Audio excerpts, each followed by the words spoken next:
Sociedades secretas que foram descobertas. Skull and Bones, o clube que formava presidentes. No coração da Universidade de Yale existe uma porta que quase ninguém vê abrir.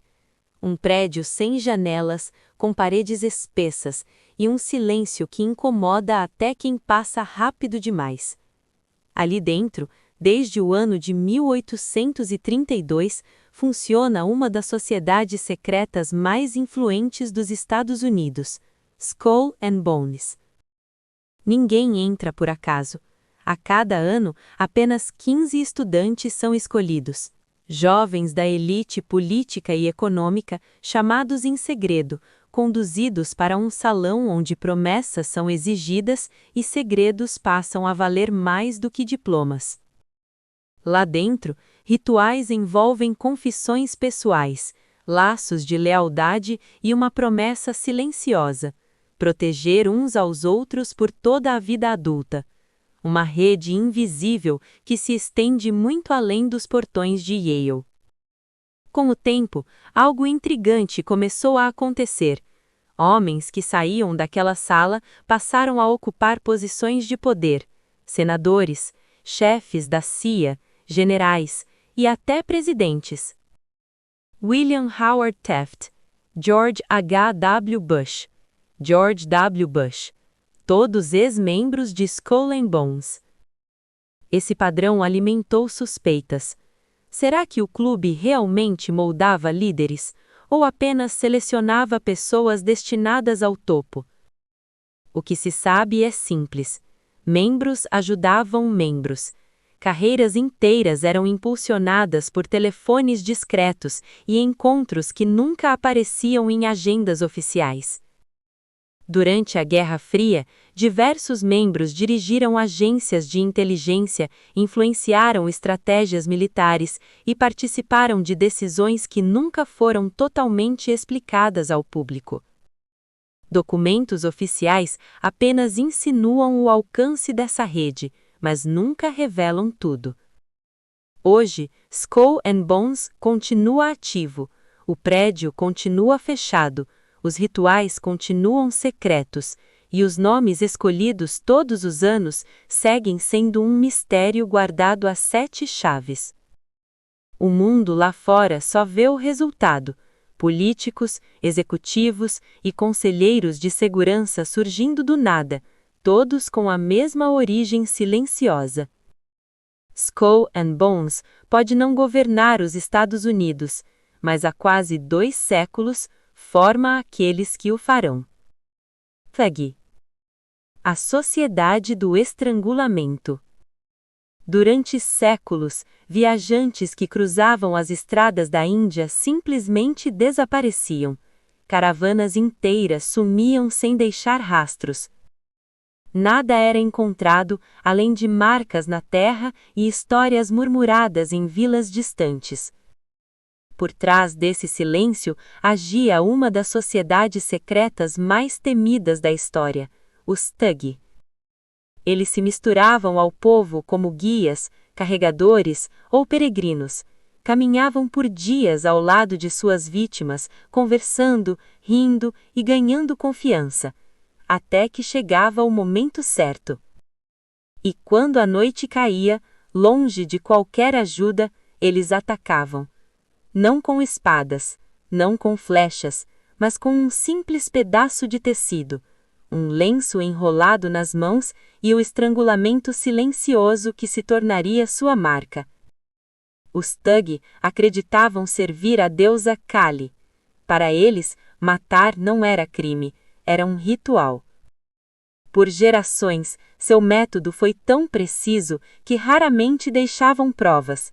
Os corpos eram enterrados rapidamente, os espólios divididos e o grupo desaparecia na escuridão. Estima-se que ao longo de centenas de anos, milhares de vidas tenham sido ceifadas em todo o subcontinente indiano. No século XIX, algo começou a mudar. Relatos se acumulavam, viajantes continuavam sumindo, padrões começaram a surgir.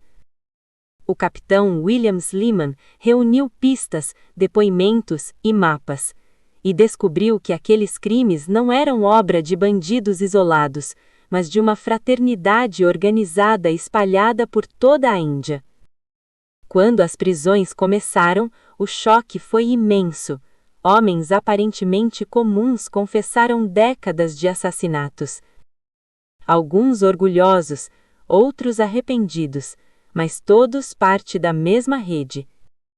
A sociedade Thug foi desmantelada, mas sua lenda só cresceu. Um grupo que matou em silêncio por gerações, escondido à vista de todos. Uma ordem que via o estrangulamento como devoção.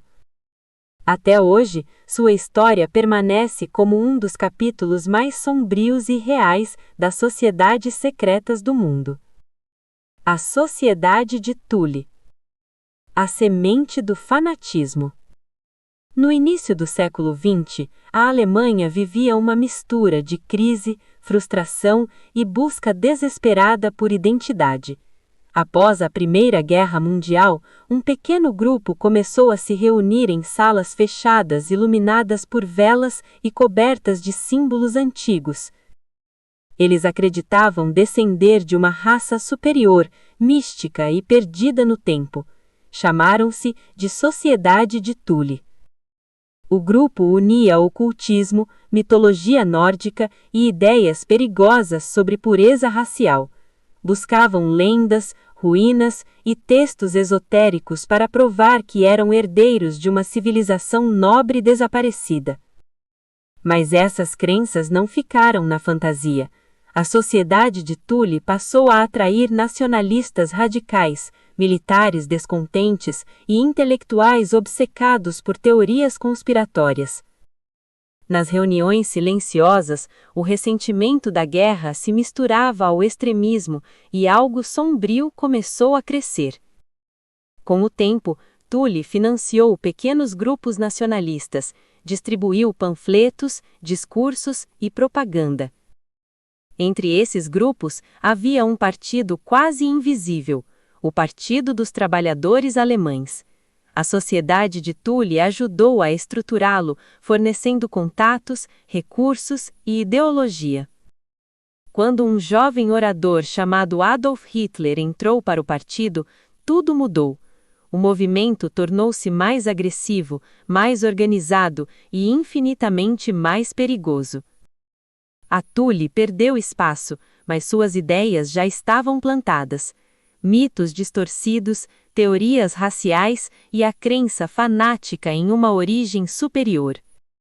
Hoje, a Sociedade de Thule é lembrada como um ponto de partida, não de poder, mas de influência.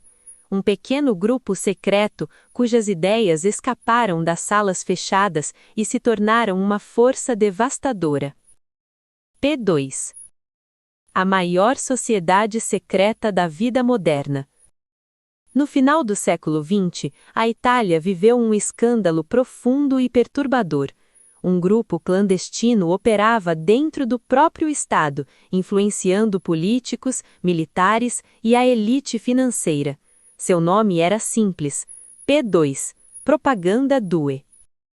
A P2 começou como uma loja maçônica comum, mas ao longo dos anos transformou-se em algo muito diferente. Reuniões secretas, listas ocultas e juramentos silenciosos garantiam proteção mútua e poder real. A P2 passou a funcionar como uma rede paralela de controle. Documentos revelaram membros infiltrados no serviço secreto, nas forças armadas, em jornais e até em bancos que quebrariam misteriosamente. Em 1981, tudo veio à tona. A polícia invadiu a casa de Lício Gelli, o líder da P2.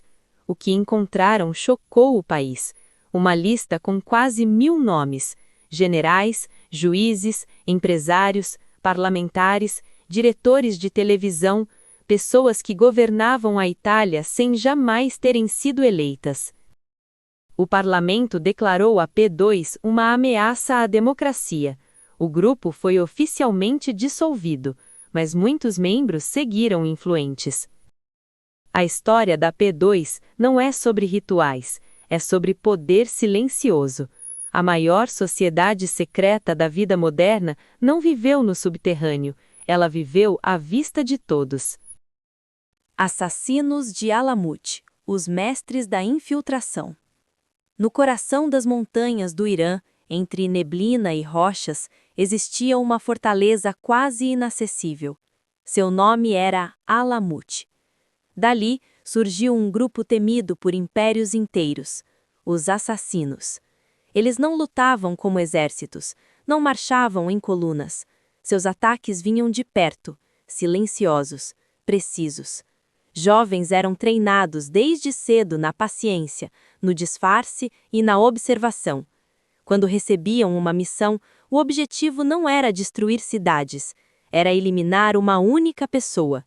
Líderes, generais, tiranos. O líder do grupo, Hassan I-Sabah, acreditava que o verdadeiro poder estava em atingir o inimigo onde ele jamais poderia se proteger, sua própria segurança. A fama dos assassinos se espalhou rapidamente. Governantes mudavam alianças apenas pelo medo. Durante quase 2 séculos, Alamut foi o centro dessa rede, até a invasão mongol no século XIII. Os assassinos não foram monstros míticos, foram estrategistas, pioneiros daquilo que hoje chamamos de inteligência e contra-inteligência. Um grupo tão silencioso que até os maiores impérios temiam pronunciar seu nome.